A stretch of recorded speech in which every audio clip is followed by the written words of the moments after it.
America Iran સીઝફાયરની વચ્ચે straight of હોર્મુઝને લઈને ઈરાનના ડ્રોન હુમલાને અમેરિકાએ નિષ્ફળ બનાવ્યાનો દાવો।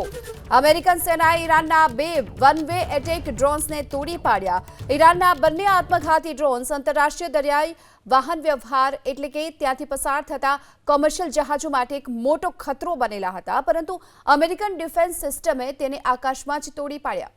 આ ઘટના બાદ અમેરિકન સેનાએ સ્પષ્ટ કરી દીધું છે કે તેઓ ઈરાનની કોઈ પણ આક્રમકતાનો જડબાતોડ જવાબ આપવા માટે સંપૂર્ણપણે તૈનાત અને તૈયાર પણ છે। અમેરિકા ઈરાન સીઝફાયરની વચ્ચે સ્ટ્રેટ ઓફ હોર્મુઝને લઈને ઈરાનના ડ્રોન હુમલાને અમેરિકાએ નિષ્ફળ બનાવ્યાનો દાવો। અમેરિકન સેનાએ ઈરાનના બે વન વે એટેક ડ્રોન્સને તોડી પાડ્યા। ઈરાનના બંને આત્મઘાતી ડ્રોન્સ આંતરરાષ્ટ્રીય દરિયાઈ વાહન વ્યવહાર એટલે કે ત્યાંથી પસાર થતા કોમર્શિયલ જહાજો માટે એક મોટો ખતરો બનેલા હતા, પરંતુ અમેરિકન ડિફેન્સ સિસ્ટમે તેને આકાશમાં જ તોડી પાડ્યા। આ ઘટના બાદ અમેરિકન સેનાએ સ્પષ્ટ કરી દીધું છે કે તેઓ ઈરાનની કોઈ પણ આક્રમકતાનો જડબાતોડ જવાબ આપવા માટે સંપૂર્ણપણે તૈનાત અને તૈયાર પણ છે।